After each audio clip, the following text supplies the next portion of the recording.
কলকাতায় সর্বনিম্ন তাপমাত্রা 10.2 ডিগ্রি সেলসিয়াস। আরও কমতে পারে রাজ্যের তাপমাত্রা, একটি বিশেষ প্রতিবেদন। শহর জুড়ে শীতের মরশুম।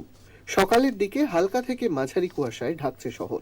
গত 61 বছরে পশ্চিমবঙ্গের সর্বনিম্ন তাপমাত্রার রেকর্ড ব্রেক। সংবাদ সংস্থা পিটিআই বলছে 1965 সালে রাজ্যের সর্বনিম্ন তাপমাত্রা ছিল 7.2 ডিগ্রি। 6 জানুয়ারি 2026 পশ্চিমবঙ্গে শ্রীনিকেতনের তাপমাত্রা 6.2 ডিগ্রি। আগামী কয়েকদিনে জেলায় জেলায় শৈত্যপ্রবাহের সম্ভাবনা রয়েছে।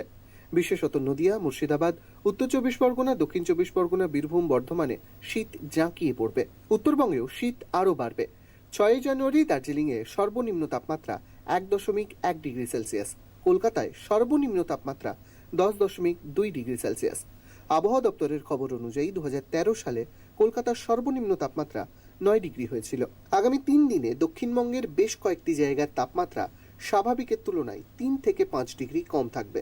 এখন আমাদের গত 24 ঘন্টাতে রাজ্যের সব জায়গাতেই যেটা সবথেকে বেশি গুরুত্বপূর্ণ সেটা হচ্ছে সর্বনিম্ন তাপমাত্রা বা রাতের তাপমাত্রা কমেছে। বিশেষ করে আমাদের কলকাতা এবং তার সংলগ্ন এলাকায় তাপমাত্রা 2 ডিগ্রির কাছাকাছি কম হয়েছে। সেটা সর্বনিম্ন তাপমাত্রা আজ আমাদের কলকাতাতে 10.2 ডিগ্রি সেলসিয়াস রেকর্ড করা গেছে। বঙ্গোপসাগরে একটা সুস্পষ্ট নিম্নচাপ তৈরি হয়েছে।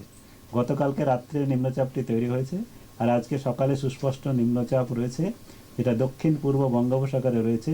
এর প্রভাবে বায়ুর নিম্নস্তরের গতিবেগ আমাদের যে পশ্চিমবঙ্গের উপরে উত্তর উত্তর পশ্চিম দিক থেকে যে হাওয়াটা আসছে তার গতিবেগ কিছুটা হলেও বেড়েছে, যার জন্যে এই তাপমাত্রাটা আরেকটু কমেছে।